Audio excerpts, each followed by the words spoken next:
बिस्मिल्लाहिर्रहमानिर्रहीम। आज मैं आपको नमाज जनाज़ा के मुतल्लिक़ अर्ज़ करूँगा कि नमाज जनाज़ा के मसाइल क्या हैं। फ़तावा आलमगीरी, दुर मुख्तार, फ़तावा शामी, बहार शरीयत, कुनैया, बहर रैक और इनके अलावा बाकी मोतबर फ़ुक़हा कराम की किताबों से रोशन अर्ज़ करूँगा। नाचीज़ बंदा अल्लामा तालिब हुसैन करमानी बस्ती यासराबाद चक मुग़ल तहसील मेरठ ज़िला बिहारी सूबा पंजाब पाकिस्तान से याद करता हूँ कि आपने इन मसाइलों को लोगों के कान तक पहुँचाना है ताकि हर मुसलमान को, हर इंसान को इन मसाइलों से आगाही हो। नमाज जनाजा फ़र्ज़ किफ़ाया है कि एक ने भी पढ़ ली तो सब बरयुज़िम्मा हो गए, वरना जिसको ख़बर पहुँची थी और न पढ़ी गुनहगार हुआ। उसकी फ़र्ज़ियत का जो इनकार करे काफिर है, उसके लिए जमात शर्त नहीं, एक शख्स भी पढ़ ले फ़र्ज़ अदा हो गया। फ़तावा आलमगीरी, बहार शरीयत। नमाज जनाजा वाजिब होने के लिए है वही शर्तें हैं, शराइत हैं जो और नमाज़ों के लिए हैं, यानी कादिर, बालिग़, आकिल, मुसलमान होना। एक बात उसमें ज़्यादा है, यानी उसकी मौत की ख़बर होना। ये फ़तावा शामी और बहार शरीयत में मौजूद है। नमाज जनाजा में दो तरह की शर्तें हैं, एक मुसल्ली के मुतालिक, दूसरी मैयत के मुतालिक। मुसल्ली के लिहाज से तो वही शर्त हैं, शराइतें हैं, शर्तें हैं जो मुतल्लिक नमाजी की हैं, यानी मुसल्ली का निजासत हिकमिया व हकीकिया है, हकीकिया से पाक होना, नीज़ उसके कपड़े और जगह का पाक होना, सत्तर औरत किबला को मुँह होना, नियत उसमें वक्त शर्त नहीं, और तकबीर तहरीमा रुकन है, शर्त नहीं है, जैसे कि मैं पहले अर्ज़ कर चुका हूँ। फ़तावा शामी। बहुत लोग जूता अब पहने और बहुत लोग जूते पर खड़े होकर नमाज जनाजा पढ़ते हैं। अगर जूता पहने पढ़ी तो जूता और उसके नीचे की ज़मीन दोनों का पाक होना ज़रूरी है। बकदरे माने निजासत होगी तो उसकी नमाज न होगी, और जूते पर खड़े होकर पढ़ी तो जूते का पाक होना ज़रूरी है। जनाजा तैयार है, जानता है कि वुज़ू या गुस्ल करेगा तो नमाज हो जाएगी, तयम्मुम करके पढ़े। उसकी तफसील पहले मैं गुज़श्ता बयान में अर्ज़ कर चुका हूँ। बाब तयम्मुम में इमाम ताहिर न था तो नमाज फिर पढ़ें, अगरचे मुक्तदी ताहिर हूँ कि जब इमाम की ना हुई किसी की भी नमाज न हुई।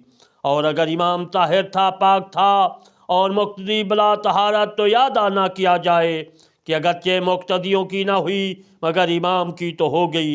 यूँ ही अगर औरत ने नमाज पढ़ाई और मर्दों ने उसकी इक्तदा की तो लौटाई न जाए कि अगरचे मर्दों की इक्तदा सही न हुई, मगर औरत की नमाज तो हो गई, वही काफ़ी है। और नमाज जनाजा की तकरार जायज़ नहीं। ये मसला दुर मुख्तार और बहार शरीयत में मौजूद है। नमाज जनाजा सवारी पर पढ़ी तो न हुई, इमाम बालिग़ होना शर्त है, खा इमाम मर्द हो या इमाम औरत। नाबालिग़ ने नमाज पढ़ाई तो नमाज जनाजा न हुई। ये मसला दुर मुख्तार, बहार शरीयत और फ़तावा आलमगीरी में मौजूद है। नमाज जनाजा में मैयत से ताल्लुक़ रखने वाली चंद शर्तें हैं, मैं वो आपकी खिदमत में अर्ज़ कर देता हूँ, आपने उनको ज़रूर याद रखना है। पहली शर्त ये है कि मैयत का मुसलमान होना। मैयत से मुराद वो है जो ज़िंदा पैदा हो फिर मर गया।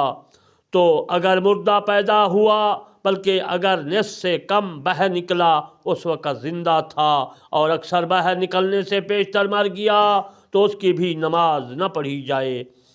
और छोटे बच्चे की माँ बाप दोनों मुसलमान हूँ या एक तो वो मुसलमान है, उसकी नमाज पढ़ी जाए, और दोनों काफिर हैं तो नहीं पढ़ी जाएगी। ये मसला दुर मुख्तार और बहार शरीयत में मौजूद है। मुसलमान को दारुल हर्ब में छोटा बच्चा तन्हा मिला और उसने उठा लिया, फिर मुसलमान के जहाँ मरा तो उसकी नमाज पढ़ी जाएगी। ये मसला मेरे दोस्तों फ़तावा आलमगीरी और बहार शरीयत में मौजूद है। हर मुसलमान की नमाज पढ़ी जाए, अगरचे वो कैसा ही गुनहगार मुर्तकब कबायर हो, मगर चंद किस्म के लोग हैं कि उनकी नमाज नहीं पढ़ी जाएगी। बागी جو امام برحق پر نہ حق خروج کرے اور اسی بغاوت میں مارا جائے، ڈاکو کے ڈاکہ میں مارا گیا، نہ ان کو غسل دیا جائے نہ ان کی نماز پڑھی جائے، مگر بادشاہ اسلام نے ان پر قابو پا لیا اور قتل کیا تو نماز و غسل ہے، یا وہ نہ پکڑے گئے نہ مارے گئے بلکہ ویسے ہی مرے تو بھی غسل و نماز ہے۔ جو لوگ نہ حق پاسداری سے لڑیں بلکہ جو ان کا تماشا دیکھ رہے تھے اور پتھر آ کر لگا اور مر گئے تو ان کی بھی نماز نہیں، ہاں ان کے متفرق ہونے کے بعد مرے تو نماز ہے۔ جس نے کئی شخص گلہ گھونٹ کر مار ڈالے، شہر میں رات کو ہتھیار لے کر لوٹ مار کرے، وہ بھی ڈاکو ہیں، اس حالت میں مارے جائیں تو ان کی بھی نماز نہ پڑھی جائے گی۔ جس نے اپنی ماں باپ کو مار ڈالا اس کی بھی نماز جنازہ نہیں پڑھی جائے گی۔ جو کسی کا مال چھین رہا تھا اس حالت میں مارا گیا تو اس کی بھی نماز جنازہ نہیں ہے۔ یہ مسئلہ عالمگیری در مختار اور بہار شریعت میں موجود ہے۔ جس نے خودکشی کر لی، حالانکہ یہ بہت بڑا گناہ ہے، مگر اس کے جنازہ کی نماز پڑھی جائے گی اگرچہ قصداً خودکشی کی ہو۔ جو شخص رحم کیا گیا یا قصاص میں مارا گیا اسے غسل دیں گے اور نماز پڑھیں گے۔ فتاوی عالمگیری میں بھی یہ مسئلہ موجود ہے، در مختار میں بھی یہ مسئلہ موجود ہے، بہار شریعت میں بھی یہ مسئلہ موجود ہے۔ انشاءاللہ بقیہ مسائل آپ کی خدمت میں اگر زندگی باقی تو میں کل کو عرض کروں گا۔ وما علینا الا البلاغ المبین۔